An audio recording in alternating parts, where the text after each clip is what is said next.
Saxby to move the motion. Thank you, and I beg to move that this House has considered victims of road traffic offences and the criminal justice system, and it is a pleasure to serve under your chairmanship this morning, Ms Noakes.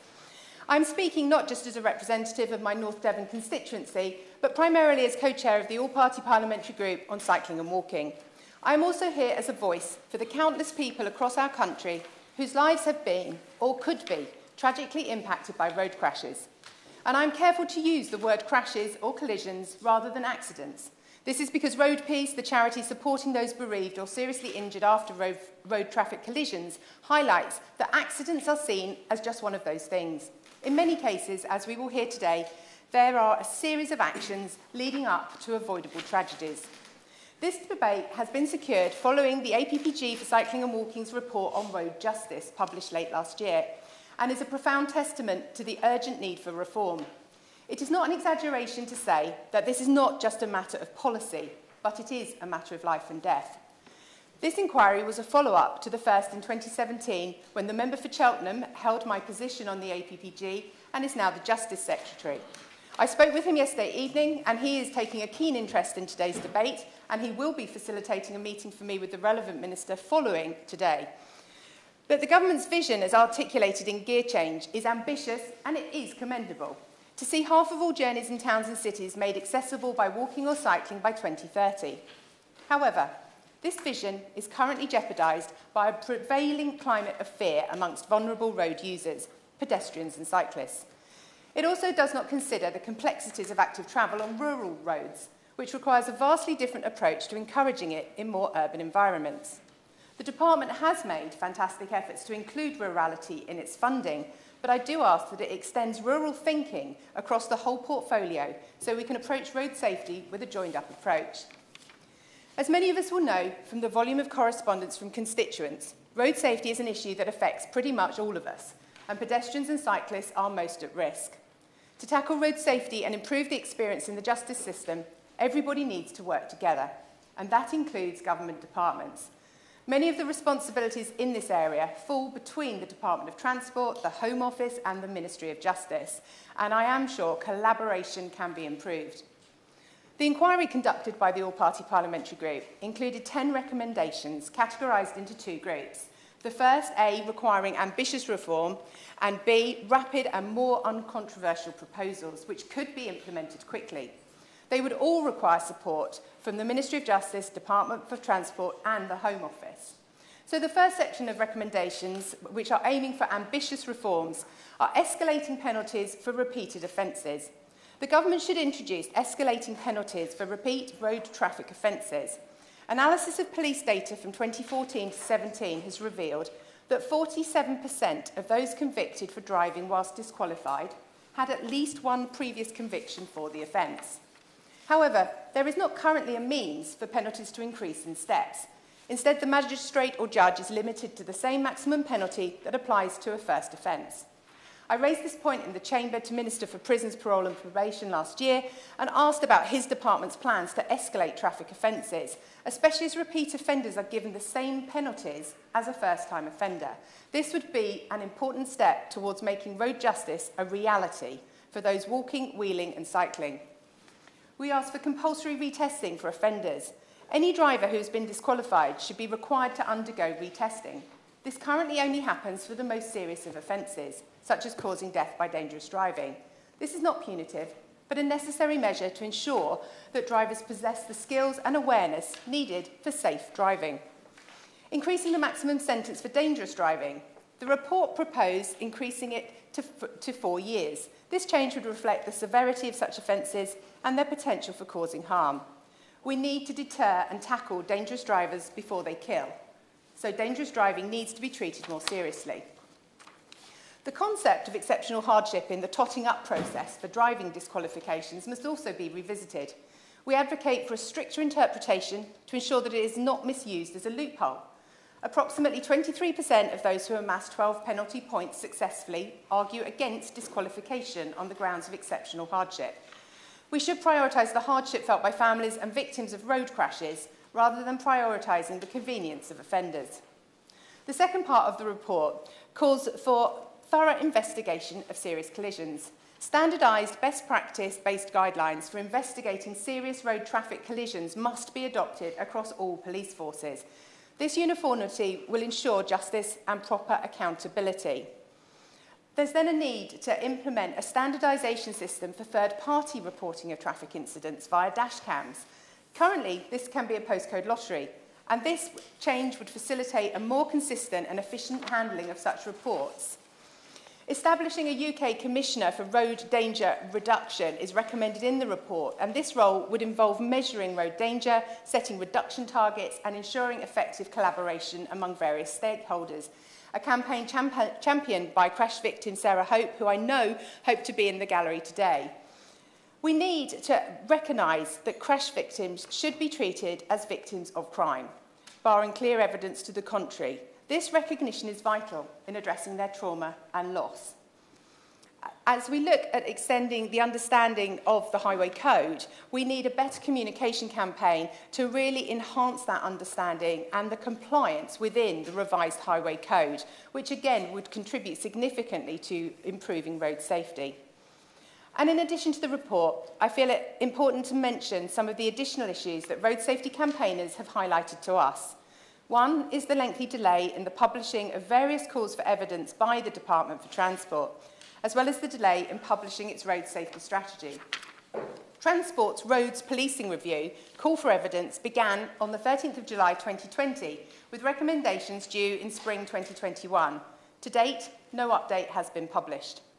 In May 2014, the coalition government at the time committed to undertake a full review of offences and penalties. Whilst this is no longer the same government, for 10 years, various ministers in both the Transport and Justice Department have promised that it is coming in due course. And I do hope that the Minister today will be able to provide a significant update on that timeline. Transport has said it intends to indeed publish a new road safety strategy. There is currently a document in place for Scotland, Wales and Northern Ireland, but not England. And for such an important document, it's instead essential we know when it will be published and put into practice. And I again ask the Minister if he can give any indication on a time frame on when that road safety strategy will be published. Most members, I think, unfortunately, will have seen awful cases of road violence in their constituencies and struggled to understand the reasoning behind the charge and sentencing. My honourable friend, the member for Brecon and Radnorshire, asked me to represent the case of Harry Webb on behalf of his parents in Powers. Harry was cycling in Hackney when he was killed by a driver. Harry was killed in a 20-mile-an-hour limit, and if the driver had been travelling at the speed limit, he would probably have got away with broken limbs at worst. However, this was not the case, and if someone is charged, and there is no indication they have been, it is regrettable that the case will not come to court until 2025. If someone is charged and found guilty, a criminally reckless driver will have been allowed behind the wheel until then. His parents have urged that perpetrators of road violence that have caused death or life-changing injuries often receive shockingly low sentences. Their case is not the only one. Not far from North Devon, I know my honourable friend, the member for North Cornwall, has worked for some time on an upsetting case from his constituency, one in which the Sultan family were deprived of a much-loved son and a wife robbed of a life together with him. The family have since campaigned for a change in the law, Ryan's Law, to try and widen the definition of death by dangerous driving. Unfortunately, the member for North Cornwall was unable to attend today's debate as he's in a bill committee, but I know that he has also met with ministers to discuss whether it was possible to introduce a new offence or new sentencing guidelines relating to failing to stop. 451 residents back in my North Devon constituency have signed the Ryan's Law petition calling for the government to widen the definition of death by dangerous driving for failure to stop. Call 999 and render aid on the scene until further help arrives. The distinction between careless and dangerous driving is currently blurred, leading to inconsistency in charging and prosecution. In my local policing area of Devon and Cornwall, the ratio between careless driving and dangerous driving prosecutions is 21:1. Across England, this ratio differs greatly from 1.8:1 in Cleveland and 41:1 in Essex. This inconsistency cannot be attributed solely to variations in local driving behaviours or environments and points towards a systemic issue in our enforcement and understanding of these offences. Of course. Sarah Guy, thank you. Ms Noakes. Thank you very much for the Honourable Member for North Devon for securing this really important debate. Sentences don't always reflect the impact and nature of the crime in all circumstances, and family and friends should be able to have faith in the criminal justice system. So does she agree that family and friends should have faith that the punishment will fit the crime and faith that justice will be done? I thank the Honourable Lady for her intervention, and I highly recommend that she digest a copy of the Road Justice Report, which covers off, and I agree entirely, that there is a real need to actually ensure that families do feel that confidence. There is also an important campaign I wanted to highlight from Road Peace West Midlands and Action Vision Zero on the inadequacy of the law around hit-and-run collisions. Also unable to join us today is my honourable friend, the member for Redditch, who wanted to highlight the work of local councillor Lucy Harrison, who unfortunately lost her brother in a road crash, who is running the Remain and Report campaign with Road Peace. The rise in hit-and-run collisions, particularly involving pedestrians and cyclists, is alarming. The current laws allowing up to 24 hours to report a collision might be appropriate for a supermarket prang, but are woefully inadequate for serious or fatal collisions, especially as offenders potentially wait for alcohol or drugs to leave their systems. The existing summary charge of fail to stop, maximum 6 months custodial sentence, currently applies to all collision severities, including damage only. It is not appropriate for serious collisions.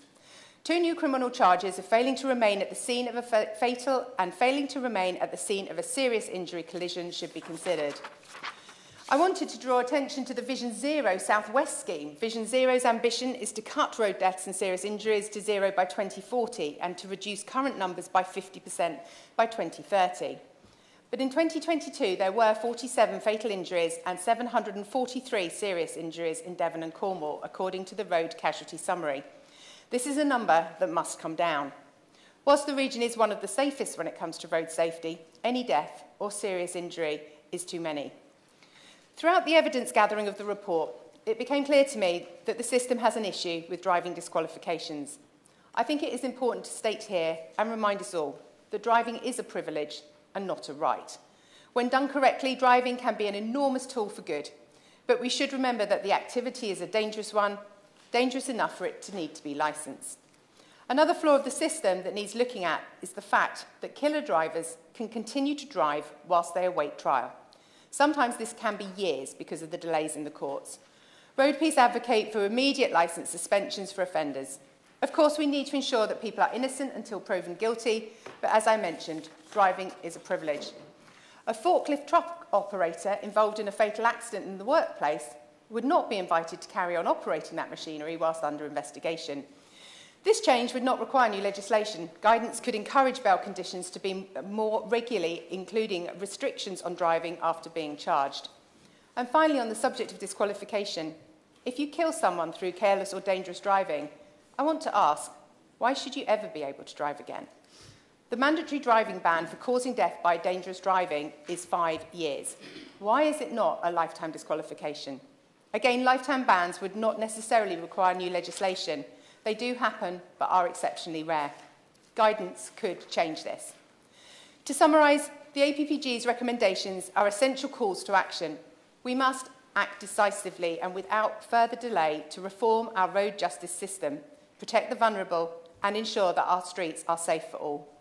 We must foster an environment where every road user, regardless of their mode of transport, feels safe and is protected by a just and effective legal system.